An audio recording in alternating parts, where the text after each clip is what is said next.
My current research question is, using critical cartography to explore the history, present and speculative futures of the London to Brighton railway corridor, how can communities and individuals be encouraged to re-embrace public transit and discover the benefits of localism and travel on foot?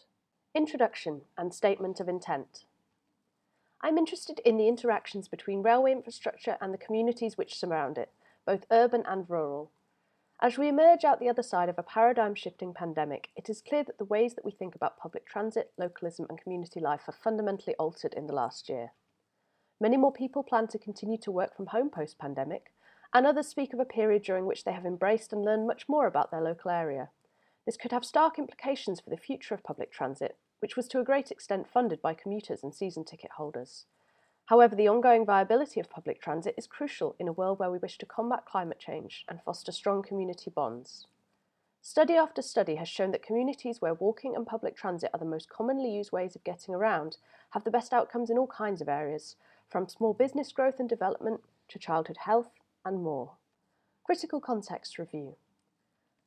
My early research in this area was greatly informed by Ray Oldenburg's The Great Good Place. He writes in depth about the concept of third spaces, specifically focusing on the USA in the 1970s, but his broader definition remains relevant today. I wanted to gain a better understanding of other current and past thinking around the idea of public space, and researched a number of other key terms, including non-places, which were defined by the anthropologist Mark Olgay. This concept is of interest to me because a lot of public transit infrastructure and other public spaces I've been looking at fall under this category. Placemaking. This term was emerging again and again in my reading about public space, and I was interested in the potential which the practice holds when considering community interaction with aforementioned public transit non-places. Placemaking can, at its best, transform these non-places into places. I found the Routledge Handbook of Placemaking to be a useful source in my continuing interest in this field of practice. I started looking in more depth at the concept of placemaking when specifically applied to public transit. As part of this research, I decided to conduct a detailed case study of placemaking in one transit location in particular, Brighton Station. As well as thinking about transit, I wanted to think about localism and community. I read about concepts of walkability in both the UK and USA, and considering the ways in which the pandemic has shifted our ideas and experiences of the areas local to us. I decided that my research may be of most value, as well as most practical, if I initially focused on my local area of Battersea and Clapham. I decided to carry out an exercise in mapping, documenting and writing by following a section of railway near my house, from Battersea Park Station up to Victoria Station. Along the route, I would document all non-rail related uses and interactions with railway infrastructure in the communities along the route. As I went, I took notes, copious photos, and tried to piece together as many of the ideas and concepts in my research as possible in this real-world setting. This was all documented with a view to creating some kind of artefact telling the story of this short section of railway line and its context in placemaking. I ended up creating these riso-printed fold-out maps, documenting both the route and some conceptual drawings and photographs which I created, inspired by what I saw. I was excited by the way this piece combined creative cartography, documentary, and speculative futures. I started simultaneously reading Kevin Lynch's The Image of the City, a study of how people create mental maps of the areas they live in, what these maps consist of, and the importance of the imageability of a good city, and Lauren Elkin's Flanneuse, a highly personal exploration of being a woman walking in various cities, paired with historical literary women's experiences of the same. Both of these books solidified my fascination with exploration on foot, map-making, mental and otherwise, and the importance of a functional, user-friendly urban environment, which public transit plays a key part in. I wanted to undertake some more primary research experiments to help me solidify my ideas around map-making, speculative futures, and my geographic area of focus. The first of these was another detailed case study, this time focusing on Clapham Junction, the UK's busiest interchange station, which used to be, for me, a liminal non-place which I would pass through with little thought, to what is now one of my main local stations and at the heart of the community I live in.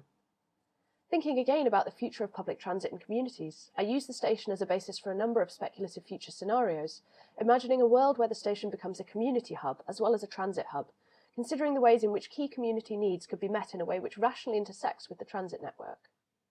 Secondly, I conducted a small photographic/cartographic exercise into void spaces, studying a map of southwest London for small areas of land which were totally enclosed by railway tracks, and travelling to them to document what uses these spaces had ended up with.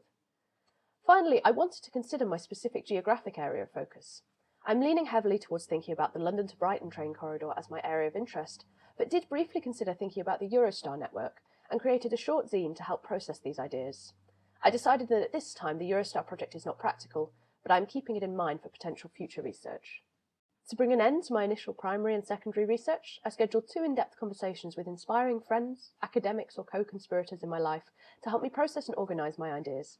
It was through these rewarding conversations that I reached my current question and concept. Methodology. As mentioned, I've decided to focus my ongoing research and outcomes on the London to Brighton rail corridor. This stretch of railway line holds great emotional and practical significance for me, having lived in Brighton for over 10 years. I've travelled the route and walked sections of it countless times and have lived in close proximity to both ends of it. There is also great importance to this route beyond just its personal significance for me. For many Londoners past and present, it is their go-to seaside connection. It is also a vital commuter route, though it will be interesting to interrogate how many people will still make that gruelling daily journey with our new shift in work-from-home habits. As well as the route's historic and current significance as a whole, there are also many points of interest along it. The route starts in the heart of London and wends its way out through urban and industrial areas, running through my own current neighbourhood, down through the suburbs of Balham and Streatham, and out to East Croydon. There is much complex industrial and domestic interaction to research and consider here. The route then takes in Gatwick Airport, which is fascinating both in terms of the strange liminal sense of place that airports have, as well as the politics and practical impacts it has on surrounding areas. Travelling further south is the striking Balkan Viaduct, a great example of something I'm interested in exploring further, the difference of experience from on foot at ground level versus on the train. We then fly through the South Downs, a national park and stunning walking area, before finally reaching Brighton. I think this route could offer a greatly significant and important backdrop to the project, thinking about the past, present and future of this crucial railway corridor, as well as potentially having relevant implications for other similar areas around the country. I plan to gather a number of different types of source material from along the route. I would like to conduct interviews with a variety of different people, ideally including people who live and work along different areas of the route, as well as people who work on the railway network. I would like to encourage them to explore their own memories and experiences of the route, from on train or on the ground, and to offer them ways of considering potential futures for these areas. In addition to these one-to-one interviews, I would like to investigate techniques of gathering a wider range of people's experience along the route, to potentially include surveying, workshops, art projects and more. I strive to gather the richest possible collection of material and memory to contribute to the project. In terms of primary data gathering, I will work to create photography, writing, factual and prose, maybe even poetry, illustration, audio, and any other documentary techniques which seem relevant from along the route. I would also like to look at historic archives, which will hopefully include photography, plans, writing, and archival footage, giving me an even richer basis of source material to draw from. My own personal exploration and data gathering will look to encompass a wide variety of visual and written processes. I will, of course, make great use of my areas of experience, photography and illustration, but I would also like to expand on some other areas which I'm keen to develop, including cartographic practices and sound art, as well as considering concepts of AR, augmented reality, but potentially from a more analogue perspective, which could involve projection, poster design, wearable pieces and more.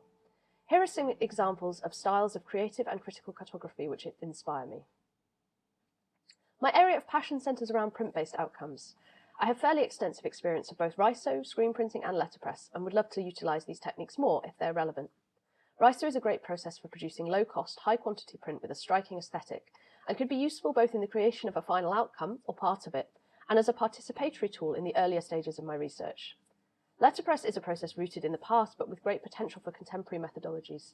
I was greatly inspired when talking to the letterpress studio staff at LCC about the potential for printing textures and found artefacts using the process, as well as the more traditional metal or wooden type.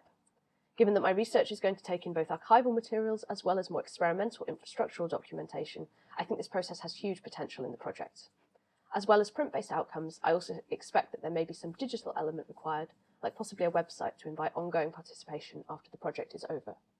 I have currently divided the route up into 12 sections, and am imagining each as its own map.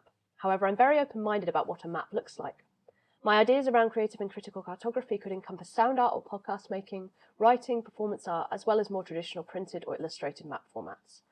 I'm interested in the idea of inviting a different, relevant and stimulating walking companion with me on each section of the route, to bring a richness and variety of thought to my exploration that could not be accomplished alone, as well as to reinforce each section's distinctiveness and features. In the course of my research, I'm interested in engaging with a wide variety of people who live and work along the route, and indeed these people would also more than likely be the end audience of my work too. I hope that the findings of my research could also have significance for some larger organisations.